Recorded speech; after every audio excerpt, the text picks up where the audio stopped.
A good and gracious and holy God, we thank you for all the many gifts that you give us. We're especially thankful tonight that you have instituted your church and called upon us to be your church in this time and in this place. And you have given us primary instructions to love you and to love each other.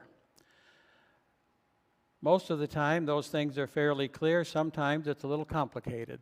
We ask the Holy Spirit to be with us this evening, and that the things we say and the decisions we make are found pleasing to you. In Jesus' name we pray. Amen. Okay, well, let's have a couple of words of organizational kind of stuff here to say what we're doing. Just 3 or 4 weeks ago, we had an informational meeting. In fact, the handouts that you picked up on the way in from the table are the same handouts that most of you, some of you at least, got that time. But I wanted to make sure that everybody gets the information, because there's an awful lot of stuff to digest in a short period of time, and sometimes you need to review some of those things. So I'm not going to go over that whole seminar again, but we are here for the purpose of sharing opinions, sharing information, for a chance for people to stand up and have their say. We are going to have, starting this coming Sunday, we will be handing out ballots to church members. I don't know if we should call it a ballot or not, for a straw poll. A straw poll is kind of a survey. It's taken like a vote, but it's not technically a vote because it doesn't really decide anything. It doesn't make a decision. It doesn't put anything into place. It gives us information.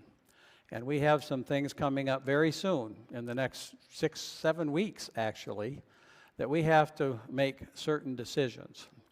The big one is that I'm retiring in June, and given that fact, this September, we need to turn in the paperwork that includes what kind of pastor do you think you would need in your church if your pastor was to leave. They ask it every year, and most of the time we don't care very much about what we write down there. But this year, we really do need to be quite specific about that.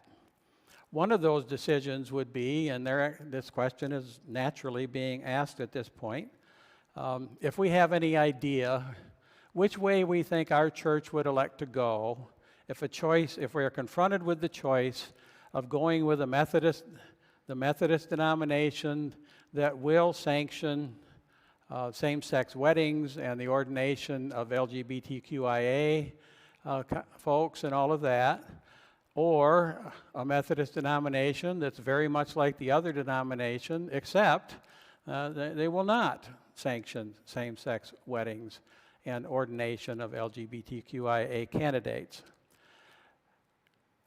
We need to tell them, if we can, depending on how the straw poll goes, if it's 80% one way and 20% the other, we can tell the conference, we can tell the bishop, when you send us a new pastor, you probably ought to send us one who agrees with the leaning of the church. Because otherwise, you could have a new pastor for 6 to 8 months and then find yourselves going in separate directions when the choices have to be made, which is going to happen a little over a year from now, probably. Everything has a probably on it because we don't know exactly what action the General Conference is going to take. But there is a set of protocols on the agenda waiting for the General Conference to meet and decide what to do with it. They could reject it as it is, they could pass it as it is, or they can amend it all over the place and have it come out looking quite a bit different than what it looks like now. We don't know, but we do have to be prepared. So to be able to tell the bishop accurately, we're going to do this straw poll. And there's a couple of other things that we have to worry about, but not pertaining to this meeting, okay? All members only. Now, if you're here right now, it doesn't matter if you're a member or not. And you can even come up and speak. That's fine. We're happy to hear from you. But when it comes time to do the polling, only official members of the church are going to be able to cast a ballot for the straw poll very soon, starting in less than a week and ending on the the 22nd of August. And a little more than a year later, there may well have to be an official vote that makes the decision, and that will, of course, be members only as well. I'm doing a new member class on the 21st. It's got 6 people in it so far, and anybody else who would like to become a member in time to vote on these things, just see me and we will arrange that, okay? So what we're doing tonight, after having done the educational stuff, and I think all of you have some handle on what's going on, is the request, and properly so, that, well, when are we going to get a chance to speak our piece, make our own opinion known, and hear what the opinions are of others among our colleagues, our church family, and see what they have to say. And that's happening tonight. So here's what we're going to do. We're going to keep it relatively simple. But procedurally, there is a procedure that we'll follow to keep it all kind of under control and all of that. So, don't look at the people who are sneaking in now. It might make them nervous.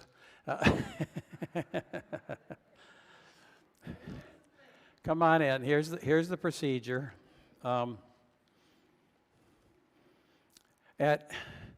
Whenever you want to. Now, I hope this works because I just want to keep it simple.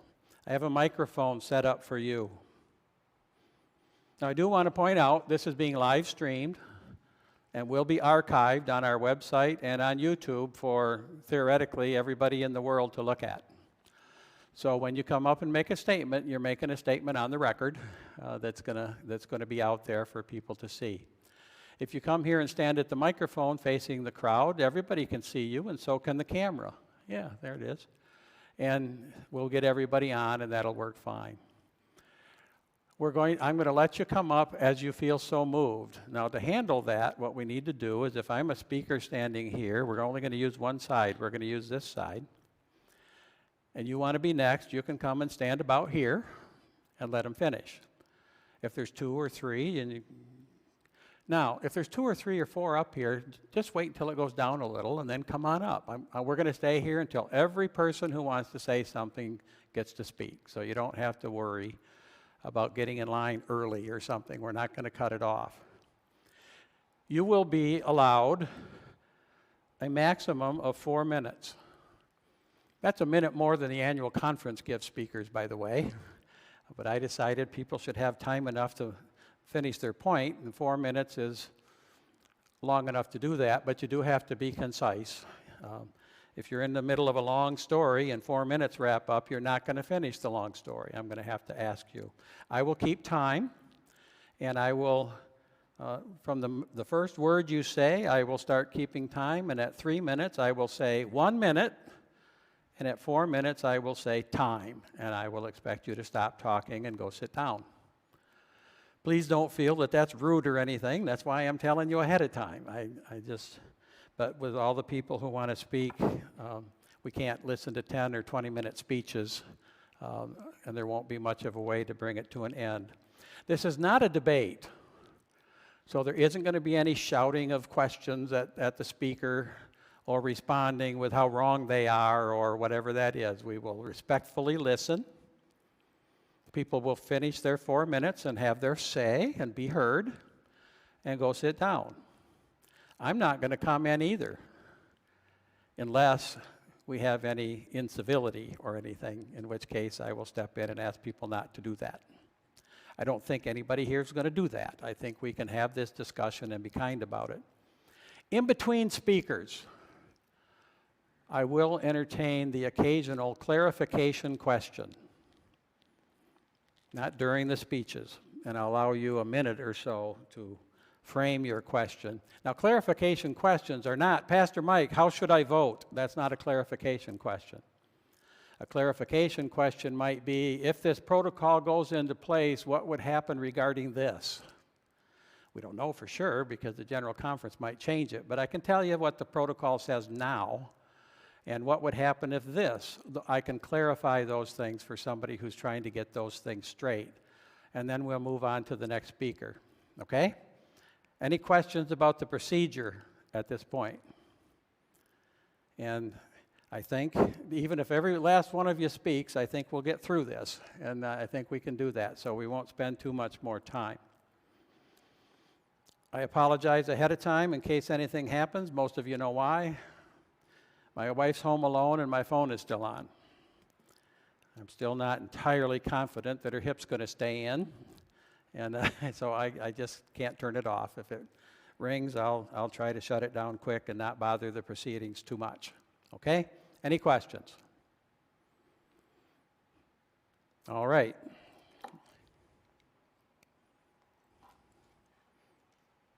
I will invite you to come forward to the microphone as you feel so moved. And I would ask Carl Black to go first, and then anybody after him. Carl Black, if you haven't met him, is a recently retired United Methodist pastor, served the Ravenna Church for 9.5 years, and he and his wife Barb, who's sitting back there, have just joined our church as members, and they attend over at the Praise Band service over in Whitehall, and some of you may not have met them yet. So, Carl, please begin. Thank you, Pastor Mike. Well, most of you probably don't know very much about us yet, and I wasn't sure. I wanted to be known primarily for what I might say tonight, but I hope that what I can do is leave you with at least one positive point of view.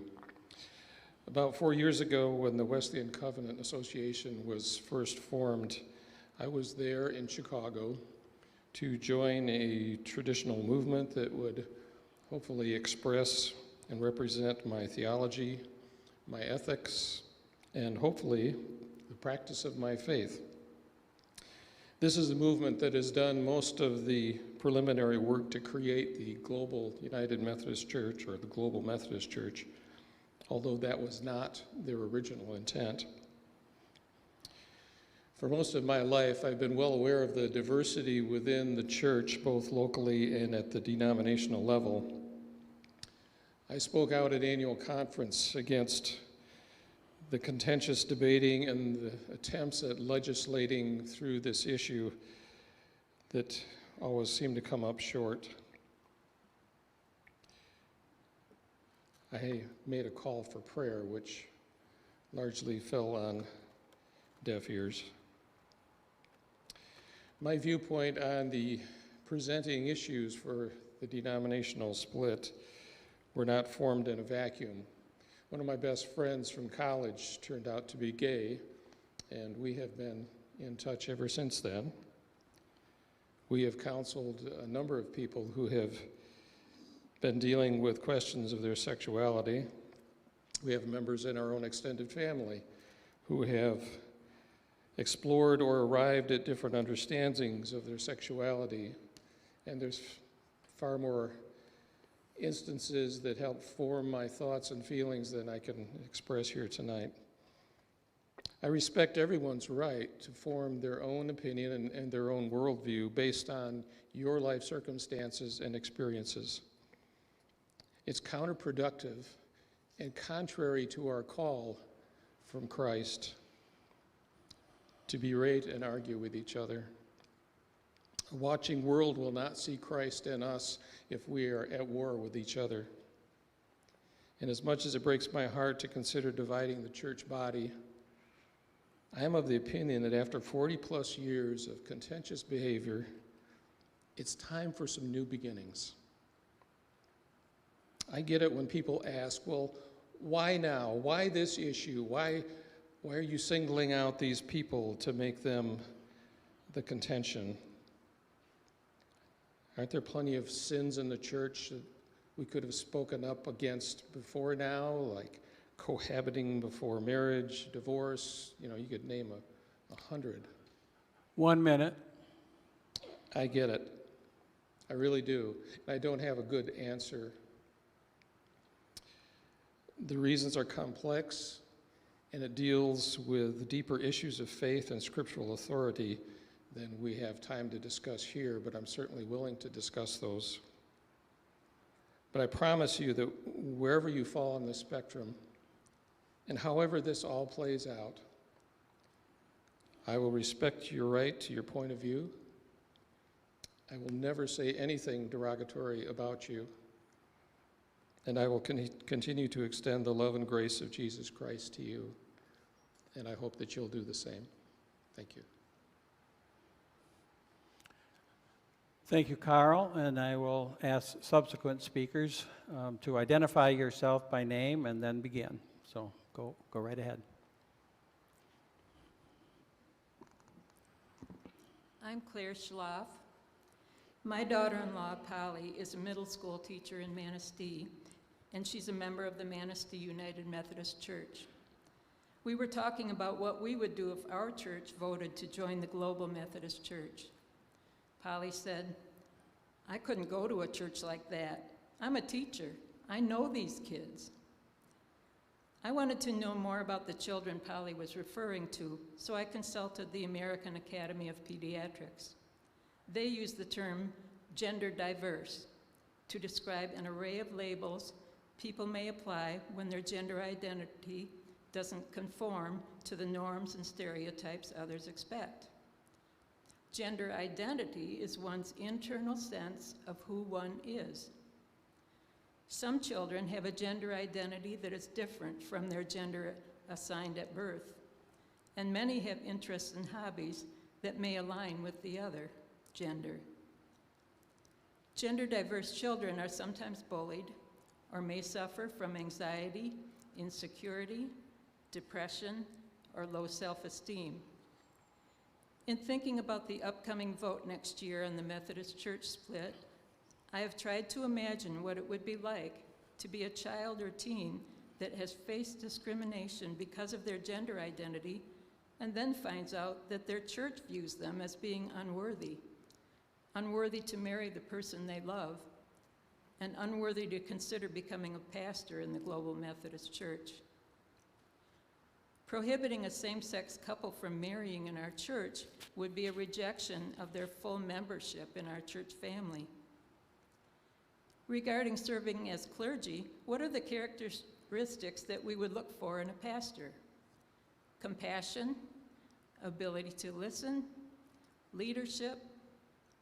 What do these characteristics have to do with gender identity? It seems to me that a gender diverse person might be uniquely capable of empathy, uniquely capable of encouraging and helping people overcome obstacles and move forward. I love being around the people in this church, some of whom I have known for nearly 50 years. I love the caring, giving things that our church family does, providing food, shelter, and clothing for those in need. I love tending to the native landscape, and I enjoy being amongst the wildlife, visiting the flowers. I'm hoping that I'll remain healthy enough to continue tending to these gardens for a number of years. It would break my heart to have to give all this up, but I would give it up, because any minority group should not be left to fend for themselves when others impose restrictions on them. We are fortunate to have Jesus as our example. He taught us that no one is better than or lesser than anyone else. 1 minute.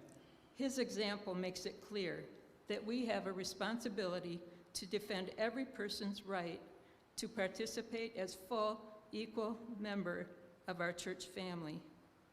The issue that has been put before us calls upon us to be inclusive church, by our actions, by our rules, and by our vote.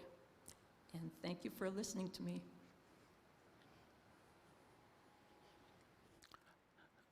Thank you. And who would like to be next? And if there's anybody who walking to the front is not really doable, just let me know. We can carry the microphone to you. So if somebody else would please come to the microphone.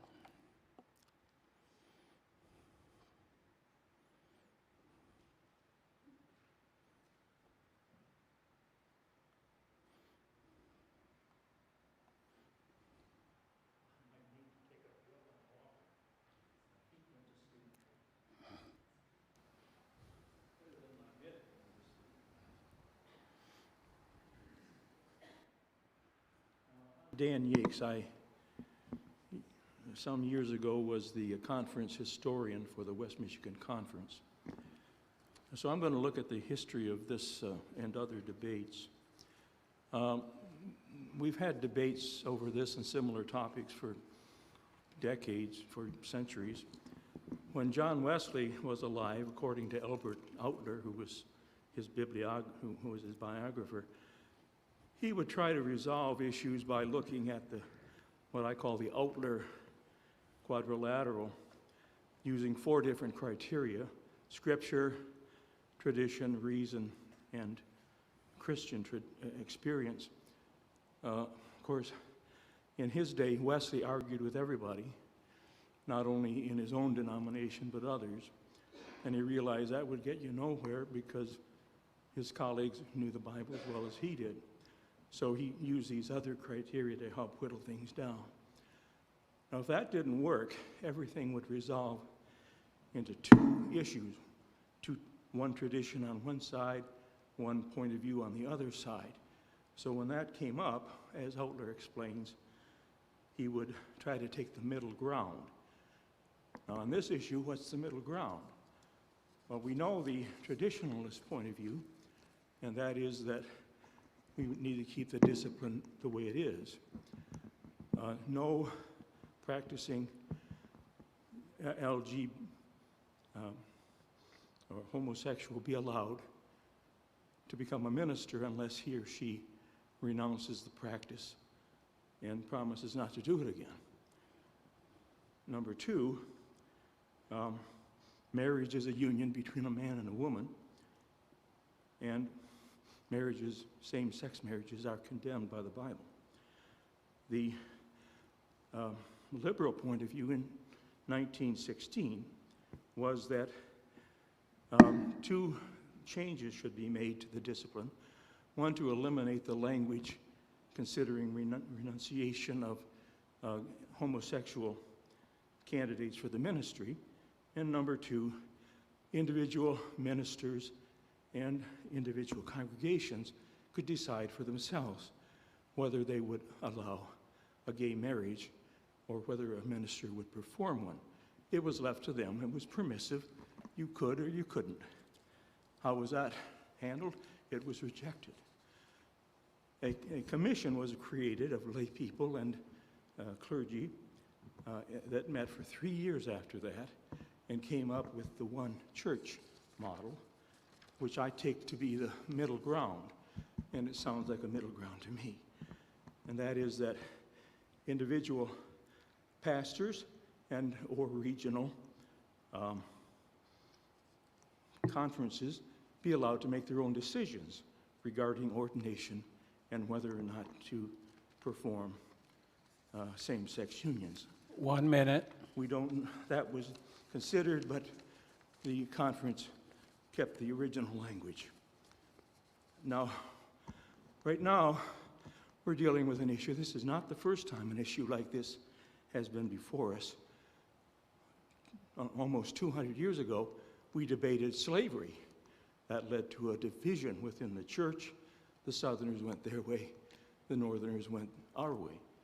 They finally came back together in 1939, and we have been a union since then, except that originally, predominantly black congregations had to have jurisdictions of their own. They were not allowed into the regional jurisdictions.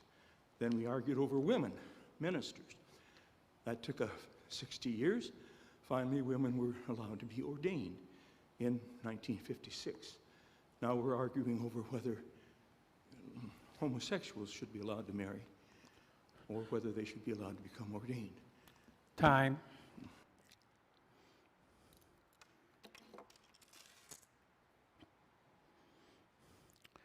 Thank you, Dan. Who would like to come up next?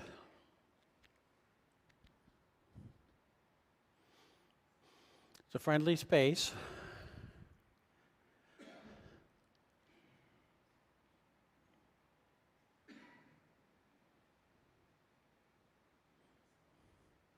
I'm going to stand here for a while. Does anybody have any clarification questions while we're waiting for someone to decide? Had a couple of people tell me there's questions I'd like answered. Anyone? Okay, then we'll wait a couple of minutes for someone to approach the microphone.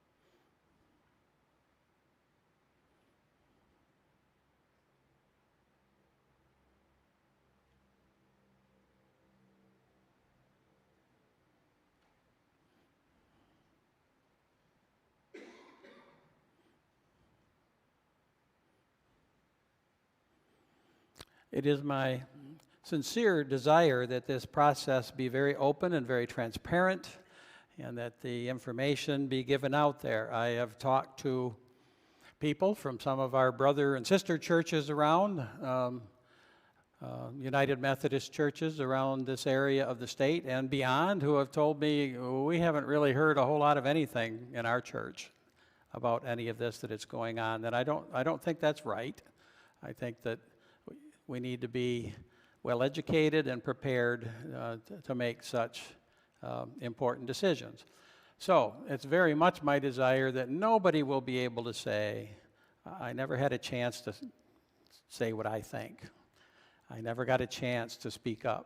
So I'm going to stand here for about 2 more minutes because I would love to hear from some more of you. But if we don't, that's your choice, of course, and we shall adjourn.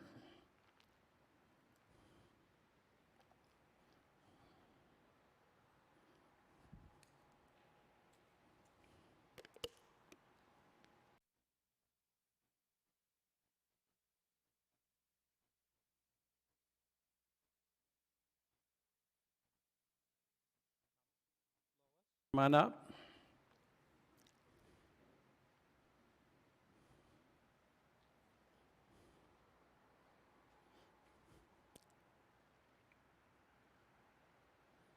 My name is Lois Razdilski. I just have a question.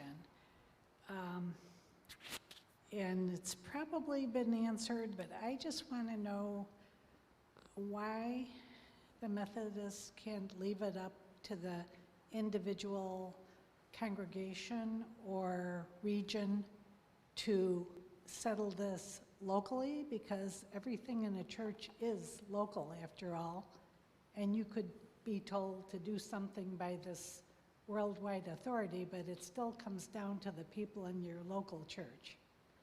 And I guess it's gotten beyond that, and they have a turning point at one way or the other way, and it seems like it's very divisive to the congregations to have to decide. And also, if you wind up having a church that's 50-50, you're going to lose all your congregation, and you'll wind up to be a more weaker faith than you started out when you had a good, healthy congregation. So that's my only question and comment, but it seems like it went beyond that it can't be settled locally. Lois, is that a clarification question you'd like some response to, or is it rather a statement? Okay. Well, it's an excellent question. It's been asked by a great many people. I can give you some answer, at least in a sort of a technical way. The United Methodist Church, like a lot of organizations, has a polity. We have a setup. We have a set of rules. The Methodists are from our very DNA. We were literally called Methods because the Wesley boys had a method for everything. There was a rule, a schedule, a way to do things, and they laughed at them and called them Methodists. And they didn't like it very much at first, but eventually they decided to just claim it and say, well, yeah, that's true. We have a method for doing everything. And our polity calls for decisions to be made in a certain way. In the United Methodist Church, it is not true that all decisions are local. A lot of the decisions are made by the General Conference, which is a worldwide body. Now, it's our body. We send delegates from each church. Every church, I won't get into the details of what you do when there's one pastor in 3 churches or anything like that, but the pastor gets to be a delegate to the annual conference. The annual conference, in our case, is the entire state of Michigan. It's a place, it's geography, and it's also an event that happens once a year, and it's also an office of people who operate all year long. We use annual conference for all 3 of those things. We send our delegates, and then there's a lay delegate for every pastor. So you go in, and they're 50% pastors and 50% laity. That's not strictly true because you deal with the retired pastors and some things that. But they equalize it. They actually put in some extra lay members to equal the retired pastors and try to make it 50-50. Out of that body, we elect, depending on how big your conference is, somewhere from 3 or 4 to maybe 5 or 6, some of the real big conferences, maybe a dozen delegates to general conference. And so when we send a delegate, that delegate goes to annual conference and participates in the process of choosing the delegates from the conference that will go to the general worldwide conference. And there's about 800 or 900 of them that get together every 4 years until COVID and stuff changes some things around. But they go together, and our polity says, and has all the way back to John Wesley in the 1700s, that the only body that can change the rules, used to be John Wesley, but when he passed it on to the General Conference, and that only the General Conference can take the rule book and change it. It is to some degree, it's both, an organization that runs from the top down and an organization that runs from the bottom up. Most activity happens from the bottom up, happens in the church. The things that we do, we're the ones feeding the people, we're the ones putting clothing on the people, we're the ones, although the higher church does do some of those things. But we still operate from this rule book, and it's got a whole bunch of rules in it. And nobody can change it but the General Conference. Now, you may not like that. You may say, well, that's not right. I want the local churches to make their own decisions. I might even agree with you, but it doesn't change anything. Nothing can actually be changed except by the General Conference. Congregational churches with a congregational polity, like the Congregational Church and like the Baptist churches, most of them, and several others, pretty much all decisions are made by the congregation. But the United Methodist Church isn't like that. The United Methodist Church has a system of delegates up to the General Conference. So, like it or not, and believe me, there's been people in the last 40 years trying desperately to find a way around all of that so we can do this the way we think we should do this. They're still working on that. But we still find ourselves in a position where you can't change the rules without a majority vote at General Conference. Ever since 1972 or so, when the first prohibitions about homosexuality were put in by the General Conference into the Book of Discipline, the Book of Rules, there were some additional ones added through the 80s and such, so it's quite a history. Every 4 years, since 1972, the attempts have been made to get the votes to remove that prohibitive language from the Book of Discipline so that we could then go ahead and do same-sex weddings and ordination of LGBTQIA candidates. They have failed to get the votes to do that every 4 years since 1972. It has become additionally complicated in recent years.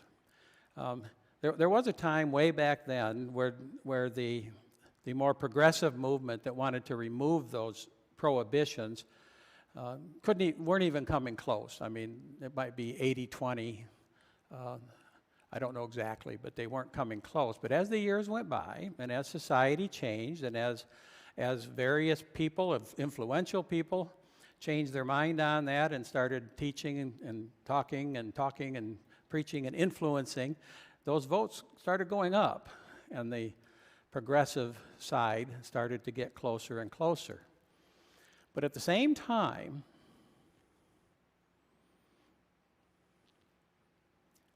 we made a bold move, a good move, I think. I think people wonder now a little if it's working out okay. But we decided well back, and I don't memorize the whole thing, so I can't tell you exactly when. But as the church expanded around the world, especially in Africa and in certain Asian countries, in Korea, in the Philippines, and all of that, but numbers-wise, especially in Africa, we elected for them to not be some mission field or some mission church or some poor children who need us to make their decisions. We decided to make them full voting delegate members of the United Methodist Church. And I think that's a good thing. But 30 years ago, about 9% of the General Conference votes came from outside of the United States. And again, I admit I'm being a little general. If you look it up and it's 8%, I'm sorry. Today, it's over 40%, because the church has been shrinking up in members in the U.S. slowly but surely ever since 1968, when we merged and became the United Methodist Church. And the church has been growing by leaps and bounds in Africa and Korea and the Philippines and places like that. Those people tend to be very conservative on this matter. Conservative, traditional, whatever kind of word you like to take. They won't know on removing these prohibitions. And therefore, we are now quite clearly at a majority of United States votes, delegates that are voting progressive. I don't know the exact number, but it might be 60, 65, 35, 60, 40, maybe even 70, 30 in the U.S., but with 41% of the votes coming from somewhere that votes almost entirely conservative, all these years, there has still not been able to get the votes on the progressive side to remove these prohibitions from the Book of Discipline. Long answer to Lois's question, but that's why we just don't say, just do whatever you want. We tried, as Dan detailed, especially during the General Conference of February 2019, which was a special one. They only waited 3 years and said, we're going to do a special one for just this topic. It had only been done once before in our 250-year history. And they said, okay, we're going to have a special one. And then we're still going to have the 4-year one a year later, but we're going to settle this. They usually have hundreds of topics to discuss, so they had a general conference for just this topic. And they offered three plans made it to the floor, including the one church plan that basically said, do what you want. Somebody just said, we could settle this quite easily, and Lois would agree with this because it's exactly what she just said. Why don't we just say from up here, we're going to take that out of the book, but otherwise, I say this a little facetiously, but up here, we don't care. If you want to do same-sex weddings, do them. If you don't want to do same-sex weddings, don't do them. If you need to work it out in your church, work it out in your church. If you need to work it out at the annual conference, work it out at the annual conference. We don't even want to hear about it. Just do whatever it is you decide to do. And there were a lot of people who were quite enamored with that and were supporting it, especially in the United States, saying this might be the solution. They continued to fight, of course, and the traditional plan was offered, which is really just toughening up what's already there. It said we're going to stick with these prohibitions, but we're going to punish people more who break those rules. And then there was another plan to kind of break into two denominations, but not really. We would all stay in the United Methodist Church, but we would have an annual conference for conservative churches and an annual conference for progressive churches, so we could quit fighting with each other, and you just decide which one you want to go to. Okay? The traditional plan passed. And what was supposed to settle the issue only made it worse, because people were very angry about that, especially in the United States, where they're saying, well, we're the majority. And they said, well, worldwide, you're not. You can see how that argument can go on and on. That's my answer to Lois's question. That's why this is so complicated. That's why we're having trouble making any changes. It's why we haven't been able to fix it. The attempt to do those changes by the General Conference in 2019 failed. Now we have reached a point similar to what Carl said, where a good deal of the church has agreed we can't really hold together anymore. Because I'm not accepting this, and the other side says, well, I'm not accepting that, and we recognize we're never going to get a consensus on this.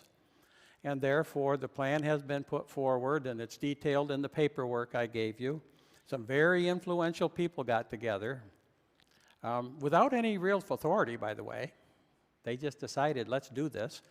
We're not going to pass a plan, but we're going to write a plan, and then we're going to take it to the General Conference and say, we want you to consider the plan. And they put a plan together to separate.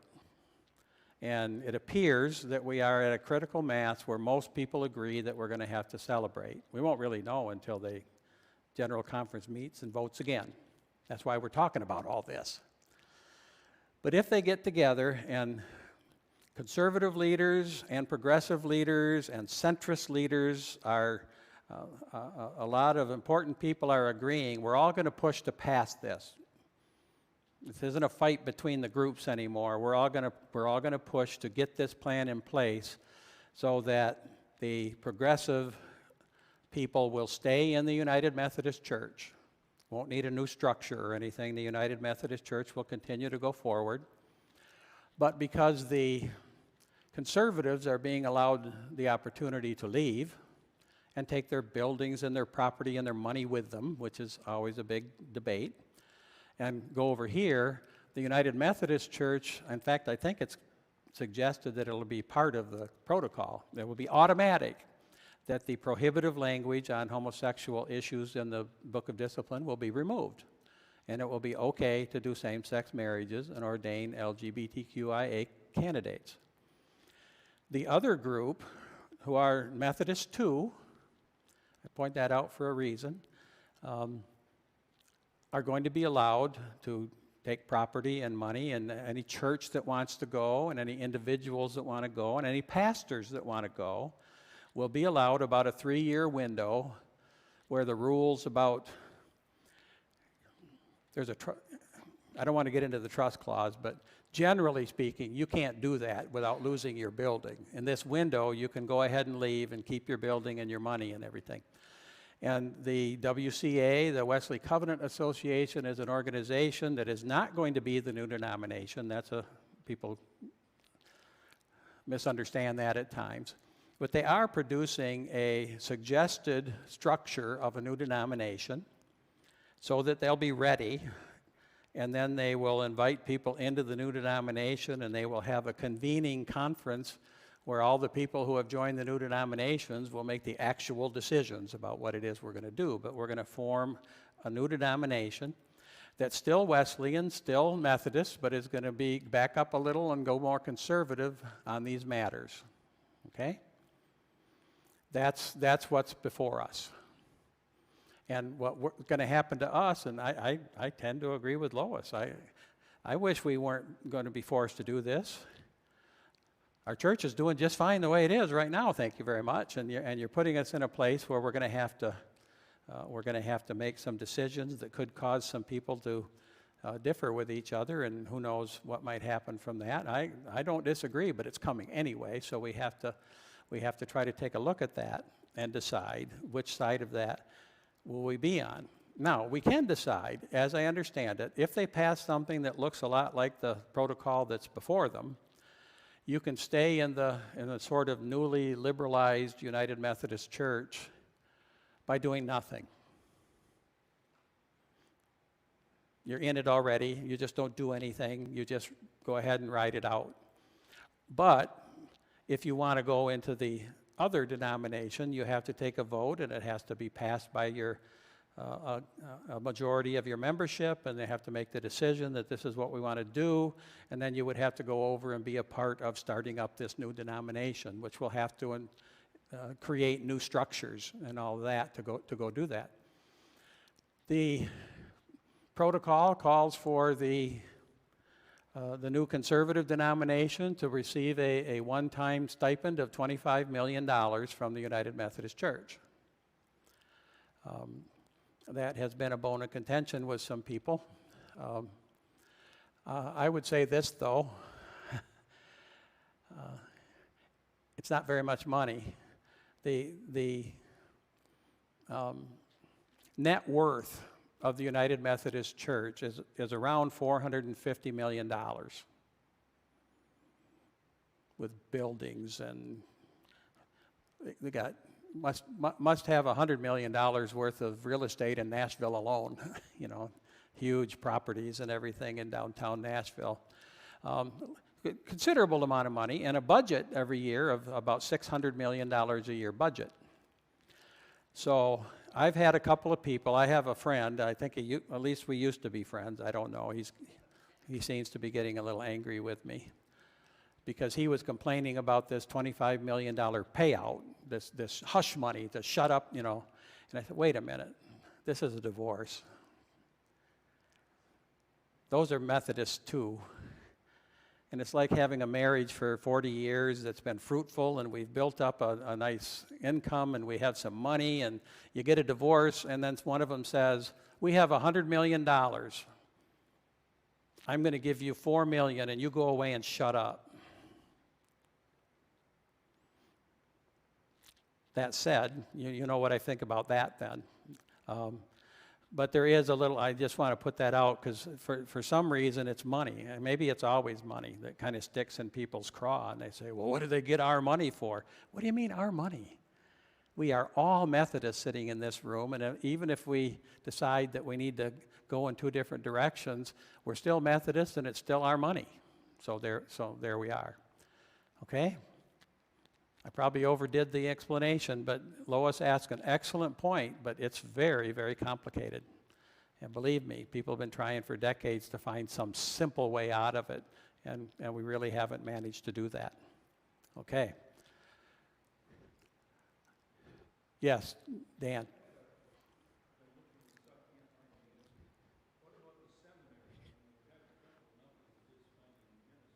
Mm-hmm.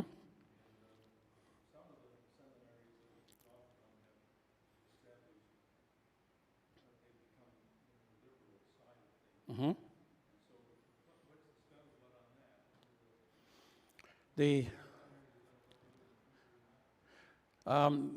There is some scuttlebutt about that, but I don't think the answers are real clear. Right now, what we know almost for sure is that what they're calling officially the post-separation United Methodist Church will maintain its relationships with all of the seminaries that it still has, that it already has relationships with.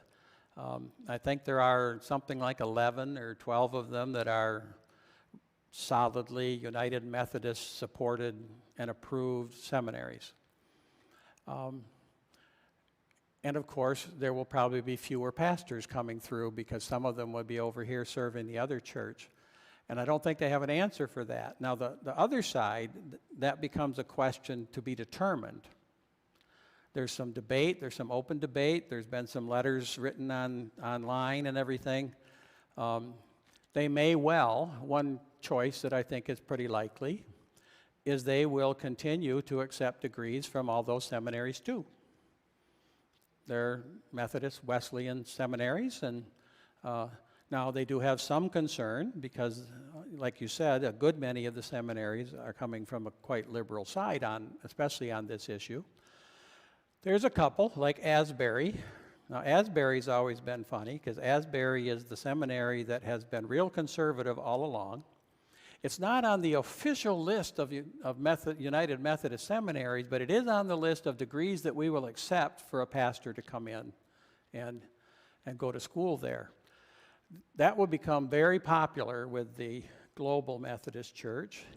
And there are a couple of other seminaries that are not so progressive as most of the others who have been kind of talking to them about saying, well, what would you do if we went ahead and took a little bit of a harder turn to the conservative?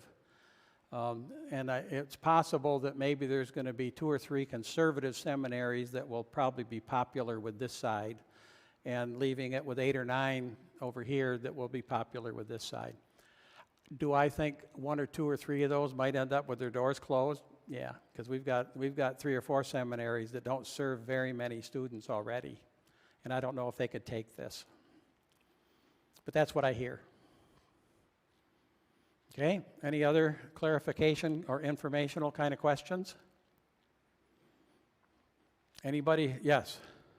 So, if I understand this correctly, previous to 1972, there was no wording in the Book of Discipline to prohibit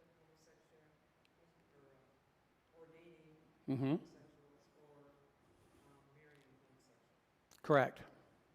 Now, just to clarify a bit, we've only been the United Methodist Church since 1968. Okay, so when we merged in 68, when the Methodist Church merged with the EUB, the Evangelical United Brethren Church, in 1968, we became a new denomination known as the United Methodist Church. And the Book of Discipline was, if not completely rewritten, it was modified a lot to make it fit all of that, because there were going to be new things and new histories and lots of new things. So they started to operate, and this is what I understand. This would be quite debatable, what I'm about to say. I just want to make that clear. But from what I read and I've heard, that in 68, remembering what the 60s, there was turmoil. They got the church up and running, and everybody said, okay, this is good. Now we're this bigger denomination, and now we're this, and now we're that. Society was beginning to talk more about some things that they had never talked about much before. And certainly LGBTQIA kind of stuff was like that, because back in the 50s and the 60s, and certainly way before that, it wasn't talked about as openly as it is now. You really didn't hear anybody at the time that would suggest that same-sex people should be married officially and this and that. Nobody was talking that way a whole lot. But they started to, toward the end of the 60s and the early 70s, they started talking, and I believe, what I've been told, is the church being more conservative then than it is now. There were people who said, we better get ahead of this thing and get some rules in there before people start saying that we ought to do weddings and stuff. And so the next thing you know, the language was there, and a smaller, less than a minority group of progressive people were not happy, but the majority of the conservatives easily passed it and put it in. And then every 4 years after, the progressive movement tried to take it back out, because they didn't want it there in the first place, of course. But yes, you're absolutely correct. When we very first started, it wasn't in there. And relatively soon it was put in, and then it's been debated ever since. Okay? Oh yes, the Book of Discipline goes all the way back to the late 1700s. Yeah, when the Wesleys were there, and then when they died, there was a book. It was only about that thick back then. It was much simpler, and it's gotten huge since then. And the Methodist Episcopal Church and the Methodist Episcopal Church South, because they broke over slavery, carried a Book of Discipline all the way through. And then they reunited in the 30s, as Dan said. And they still had a Book of Discipline, but they reworked. Every time there's a merger or something, they rework it a bunch and say, well, to make it work with our new setup, we need to do this and this and this. And then they went on until 1968 as the Methodist Church, and joined with the EUB. So yes, there's always been a Book of Discipline, but when we're saying, was it in the United Methodist Church's Book of Discipline, there were no prohibitions for the first 4 years, but then the prohibitions were put in. I'm just trying to be real accurate here. Okay, anybody? I will still entertain speakers to come up for your 4 minutes if anybody's decided to. If not, unless there's another clarification question, I'll declare us adjourned. Thank you so much for coming out. Appreciate your input, and I hope everybody learned a little bit about what's going on.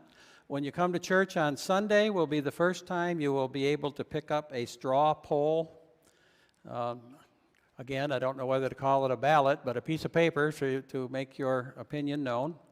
And we'll clarify the procedure, but we'll be collecting those for 2 weeks. We will put them away until we have collected all of them. And then 3 people will open them up and count them and verify the tally and all of that. And then we'll shred the votes because they have to be signed. Because you have to be a member, so we have to know who, and especially when we do the real vote later on, we have to be very careful about that. So you have to put your name on it so we know that one member has had 1 vote. But we're going to be very careful with those and destroy them so that nobody but the 3 people who are sworn to secrecy are ever going to know who wrote what down on their ballot, because that's only fair. People should vote their conscience and not be worried about who might say something to me or anything like that. Okay? And again, if anybody wants to become a member, even in time for the straw poll, I can swear you in about an hour before we take the last ballots. And I'm actually doing that with half a dozen people. So let me know if that's a concern for you. What's that? That's right. All set? Okay, thank you.